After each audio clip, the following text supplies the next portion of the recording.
नमस्कार, बहुत स्वागत है आपका। आप देख रहे हैं गणपति एस्ट्रोलॉजी सीक्रेट। तुला राशिफल 2023।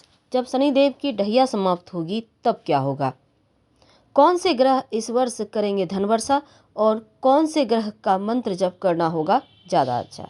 तो ज्योतिष शास्त्र के अनुसार तुला राशि पर शुक्र ग्रह यानी कि शुक्र आपके राशि के स्वामी होते हैं और शुक्र ग्रह को वैभव, ऐश्वर्य, सुख, संपत्ति, समृद्धि देने वाला ग्रह माना गया है, जो आपको ग्लैमरस लुक देता है। तो शुक्र सकारात्मक स्थिति में हो कुंडली में तो ऐसे लोग लग्जरी लाइफ जीते हैं, शौकीन होते हैं और खुले दिल से खर्च भी करते हैं।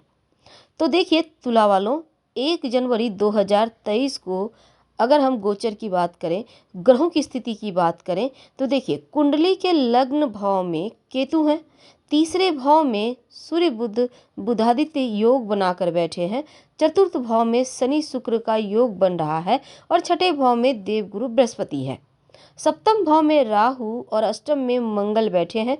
तो 17 जनवरी को शनिदेव जैसे ही कुंभ में प्रवेश करेंगे आपकी ढैया भी समाप्त हो जाएगी और 22 अप्रैल को देवगुरु बृहस्पति छठे भाव से निकलकर सप्तम भाव में राहु के साथ आ जाएंगे और अक्टूबर में केतु और राहु का भी परिवर्तन होगा। तो कैसा रहेगा इन ग्रहों की चाल का प्रभाव पूरे वर्ष आपके लाइफ को कितना बदलेगा, चलिए जानते हैं विस्तार से। देखिए शुरुआत करेंगे आपके कारोबार से, ठीक है। देखिए शुरुआत में आपके कार्य भले ही धीरे चले तो जनवरी में कोई भी नया काम मत कीजिएगा शुरू, और इसके बाद एक खूबसूरत सा वक्त आपका इंतजार कर रहा है, बाहें फैलाए। क्योंकि जिन लोगों की उम्र 30+ है उन लोगों को नौकरी कारोबार में ज़्यादा सफलता मिलती दिखेगी, और जो लोग शुक्र वाले क्षेत्र में काम करते हैं जैसे कि वस्त्र विक्रेता हैं, होटल हैं, आयात निर्यात से जुड़े हैं, खिलौनों का कारोबारी हैं, जैसे आपका पार्लर है, जैसे सजने संवरने की चीज़ें होती है, तो उन लोगों के लिए ये 2023 ज़्यादा खूबसूरत है, सोने पर सुहागा लेकर आया है। तो इसका फ़ायदा तो जमकर उठाना होगा। धन की बात करें तो 15 मार्च के बाद धन प्राप्त होने की स्थिति ज़्यादा प्रबल है, क्योंकि आर्थिक स्थिति इसके बाद से मजबूत होनी शुरू होगी तो होती चली जाएगी। पर थोड़ा सा 16 अक्टूबर से लेकर 15 नवंबर तक का जो वक्त है ना, इस बीच आप संभल कर रहिएगा और नया इन्वेस्टमेंट इस मत कीजिएगा। अगर आप अपना मकान, भूमि, भवन, वाहन लेना चाहते हैं तो 15 अप्रैल के बाद लें तो आपके लिए ज़्यादा अच्छा है। स्वास्थ्य की बात करें तो जैसे ही शनिदेव 17 जनवरी को कुंभ में आएंगे आपको ढैया से मुक्ति मिलेगी और शनिदेव की दृष्टि आपकी कुंडली में छठे भाव पर पड़ेंगे तो क्या होगा, थोड़ा सा स्वास्थ्य पर इसका नकारात्मक प्रभाव है। इसलिए शनिदेव के गोचर करते ही स्वास्थ्य में सुधार होगा। और मंगल देव अष्टम भाव में है तो वर्ष की शुरुआत में जनवरी के महीने में, तो जनवरी में अपने स्वास्थ्य का ख्याल रख लीजिएगा। लेकिन जुलाई और अक्टूबर का जो महीना है, ये 2 महीना भी जनवरी के अलावे आपको ध्यान रखना है। और देवगुरु बृहस्पति जैसे ही 22 अप्रैल को छठे भाव में रहने से यहाँ पर 22 अप्रैल तक है, तो पेट की मुश्किलें हैं तो खान पान का ख्याल रखिएगा, इसके बाद फिर से चीज़ें बढ़िया हो जाएगी। लेकिन शनिदेव पंचम भाव में आ रहे हैं और गुरु अप्रैल में केंद्र भाव में आएंगे, तो क्या होगा, जो विद्यार्थी मेडिकल क्षेत्र से जुड़े हैं, इंजीनियरिंग, होटल मैनेजमेंट, कम्युनिकेशन का कोर्स कर रहे हैं, उनके लिए 2023 बहुत अच्छा है। और खासकर जो विद्यार्थी प्रतियोगिता परीक्षा दे रहे हैं उनके लिए भी अच्छा वक्त है, क्योंकि नई जॉब मिलने की संभावना 90% बनी हुई है। और जो लोग विदेश जाकर कोई कोर्स करना चाहते हैं तो उनका भी इच्छा पूरी होता हुआ दिखेगा। रिश्तों की बात करें तो देखिए जनवरी और फरवरी ये 2 महीना प्रेम जीवन में थोड़ा सा जैसे कि छोटी मोटी चीज़ों को लेकर ईगो हर्ट होते हैं ना, तो उन चीज़ों को इग्नोर करें, नहीं तो रिश्तों में दरार आ जाएगा।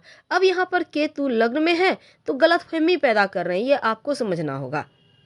लेकिन मार्च से एक बार फिर से स्थिति बढ़िया हो जाएगी और जैसे ही अप्रैल में देवगुरु सप्तम में आएंगे तो अविवाहित लोगों के लिए अच्छा वक्त शुरू होगा, क्योंकि विवाह होने की संभावना बढ़ जाएगी और खासकर प्रेम विवाह होने के भी योग बनेंगे। तो इस वर्ष आपके लिए ज़्यादा अच्छा है जो तुला वाले हैं।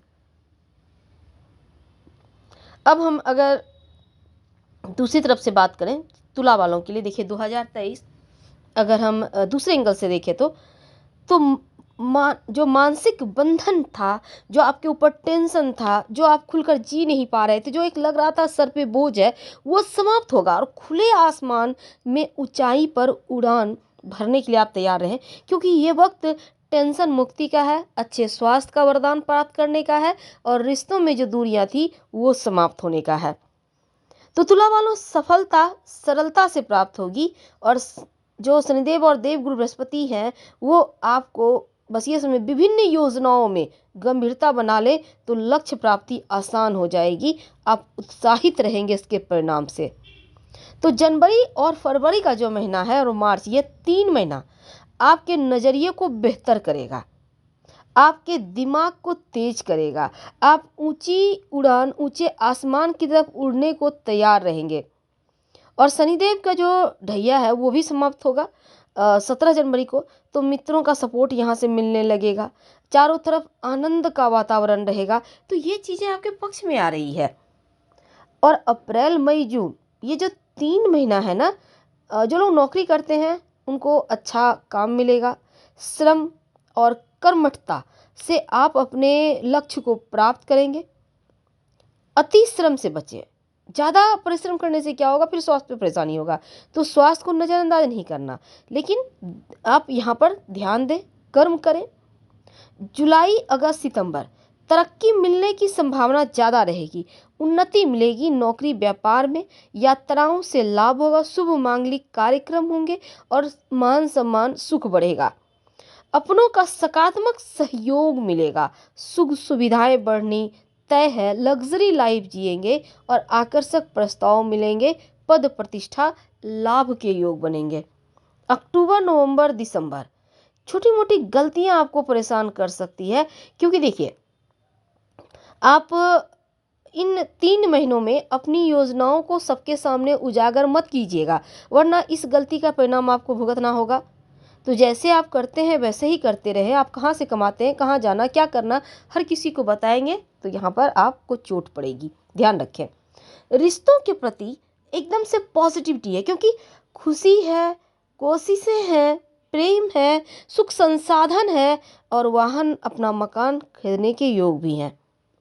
वैसे तो अपनों की बातों को सुने और खान पान पर थोड़ा ध्यान रखें, स्किन की प्रॉब्लम पर ध्यान रखिएगा, थोड़ी समस्या है।